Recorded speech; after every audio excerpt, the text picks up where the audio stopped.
Hola amigos, seas bienvenido a tu canal, La Palabra. Los cristianos declaramos que las Escrituras son santas por tres motivos fundamentales. Primero, por su origen divino.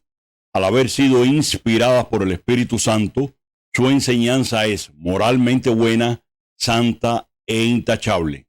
No hay en los libros inspirados alguna enseñanza que repugne a la santidad de Dios.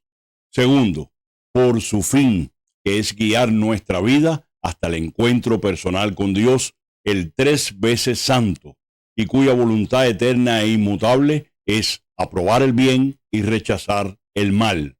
Y tercero, porque la Biblia exige ser leída, estudiada, meditada, orada y celebrada como un libro sagrado.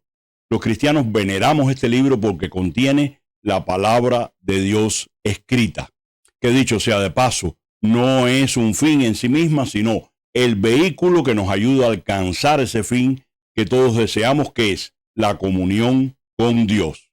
Hoy vamos a hablar de la santidad de la Biblia. Cuando leemos la Biblia nos encontramos con relatos en los que aparecen el homicidio, la venganza, la poligamia, el divorcio, la guerra y todo tipo de maldiciones y acciones deshonestas. El Antiguo Testamento nos relata auténticas barbaridades. Por ejemplo, las matanzas humanas como las de la toma de Jericó, el sacrificio de la hija de Jefté por su propio padre, las mentiras de Abraham, el padre de la fe, y de Jacob, su hijo y padre de Israel, o el incesto de las hijas de Lot, etc. La perplejidad nos desborda cuando advertimos que en la mayoría de los casos los autores sagrados no reprueban esta conducta moral. Y para colmo, muchos de los pecados más violentos o repugnantes se cuentan de aquellos mismos a los que consideramos patriarcas, reyes y profetas. Si a esto sumamos que la Iglesia afirma que toda la Escritura es inspirada por Dios, terminamos preguntándonos, ¿es que acaso Dios aprueba los desmanes de los poderosos y el sufrimiento de los justos? La respuesta a esta y a muchas otras preguntas no siempre es fácil.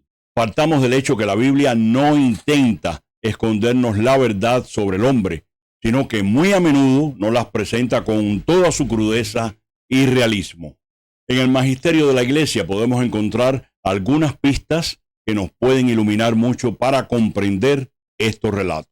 La exhortación apostólica Verbum Domini nos dice: la revelación bíblica está arraigada profundamente en la historia.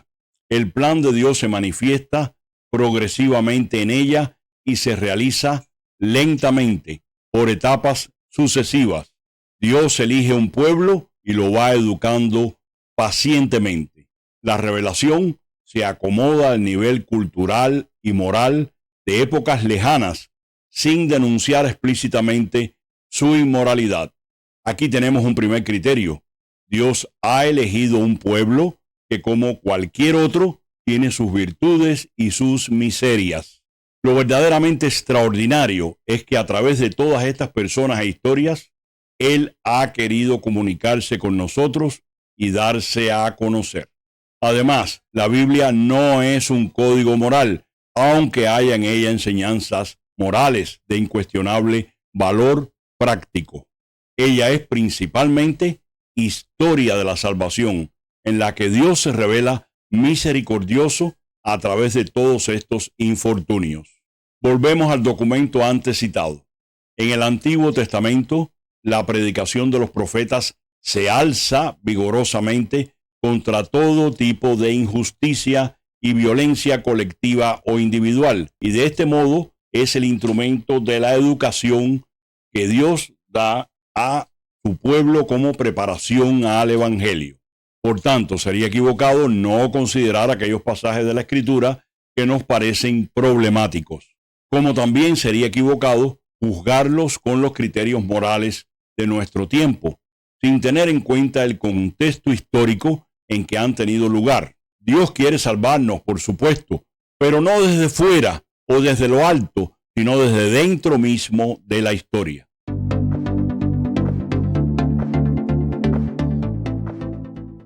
La encarnación de su Hijo en Jesucristo es la muestra de que Dios ha querido hacerse uno como nosotros, para que aprendamos a ser uno con Él.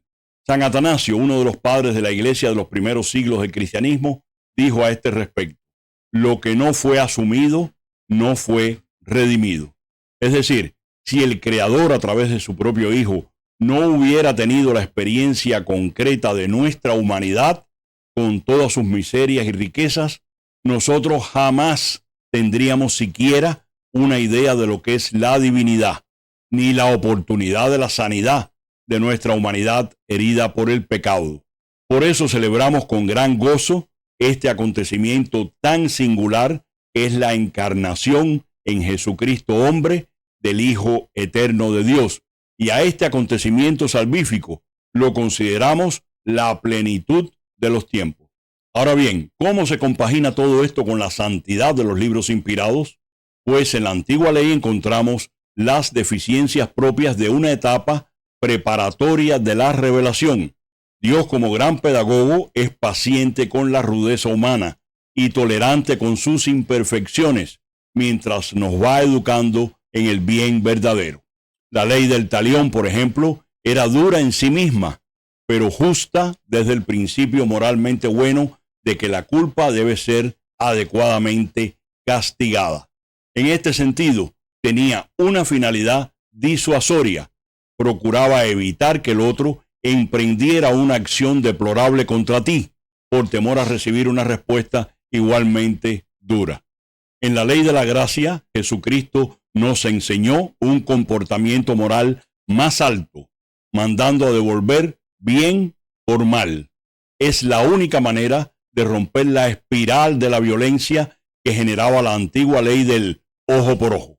Y Él mismo nos dio ejemplo perdonando desde la cruz. Hay que tener en cuenta que los personajes bíblicos no son héroes desencarnados, sino hombres con las mismas pasiones y miserias que nosotros. Por eso podemos encontrarnos retratados en sus vidas y aprender de ellos a frenar nuestra ira con la ayuda de Dios. Estos horribles relatos nos muestran también la confianza en Dios, porque no queda confundido nadie que acude a Él. Lo vemos, por ejemplo, en la historia del rey David, que arrepentido de su gravísimo pecado de adulterio y homicidio, fue perdonado por Dios y expresó su arrepentimiento en un salmo que ha quedado como patrimonio poético y espiritual para nosotros. La gracia que salva venía figurada con hechos y prometida con palabras, de modo que los justos del Antiguo Testamento podían alcanzarla por la fe en las promesas que anunciaba la venida del Redentor.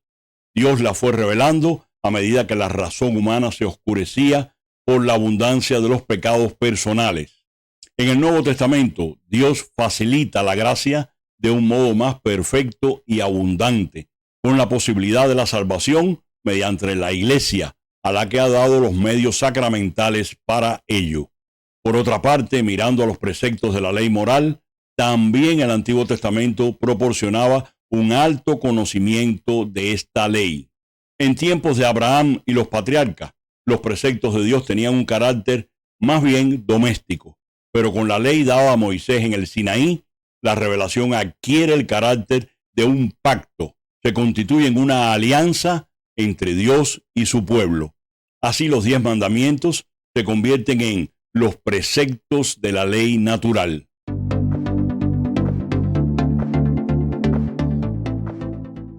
Jesucristo, con sus hechos y palabras, perfecciona los preceptos morales de la antigua alianza, iluminando la misma ley moral cuando dijo: no he venido a abrogar la ley, sino a llevarla a su perfecto cumplimiento.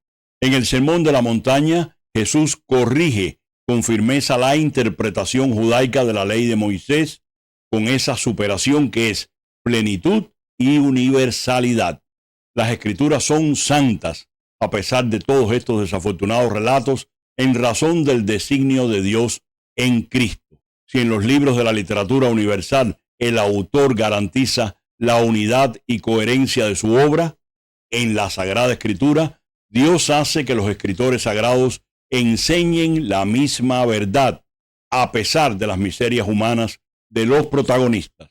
La Biblia, más de un conjunto de obras distintas reunidas en un volumen, que también lo es. Sin embargo, es un libro santo, en virtud del autor inspiracional, que es el mismo Dios. Es la razón por la que Hugo de San Víctor dijo: toda la escritura es un solo libro, y este libro es Cristo. O dicho con palabras de San Jerónimo, el río de las escrituras tiene dos riberas, que son el Antiguo y el Nuevo Testamento. En ambas riberas está plantado el árbol que es Cristo. O con esta famosísima sentencia de San Agustín: el Nuevo Testamento está oculto en el Antiguo y el Antiguo está patente en el Nuevo. Los libros del Antiguo Testamento adquieren y muestran su significación completa en el Nuevo Testamento. Y lo que se propone explícita y claramente en el Nuevo ya se encuentra de un modo velado y bajo imágenes o figuras en el Antiguo. La manifestación suprema, completa y definitiva de la revelación de Dios se encuentra en Jesucristo, el Hijo de Dios hecho hombre. Dios fue preparando a esta humanidad pecadora para su cumplimiento en Cristo. Después de la ascensión, el Espíritu Santo vino a enseñarnos y recordarnos lo que los apóstoles ya habían aprendido de labios de Jesús, pero con una luz nueva que nos permitirá descubrir la profundidad y riqueza del Evangelio. En el Nuevo Testamento encontramos la plenitud de sentido de la revelación divina. Esta es una etapa insuperable de la manifestación de Dios a los hombres, que nos proporciona una visión más nítida de los acontecimientos del Antiguo Testamento y la certeza de que el período preparatorio a la venida de Cristo formaba parte de la rica pedagogía divina. Por tanto, ambos testamentos forman una unidad en la santidad de la revelación, y eso hace que consideremos la Biblia como escritura santa. Si te gustó este video y deseas seguir viendo contenido similar, te invito a que te suscribas al canal y actives la campanita para que YouTube te avise de la próxima publicación. Y comparte con tus familiares y amigos. Me hace mucha ilusión estar cada semana contigo para hablar de la Biblia. Dios te bendiga y hasta la próxima.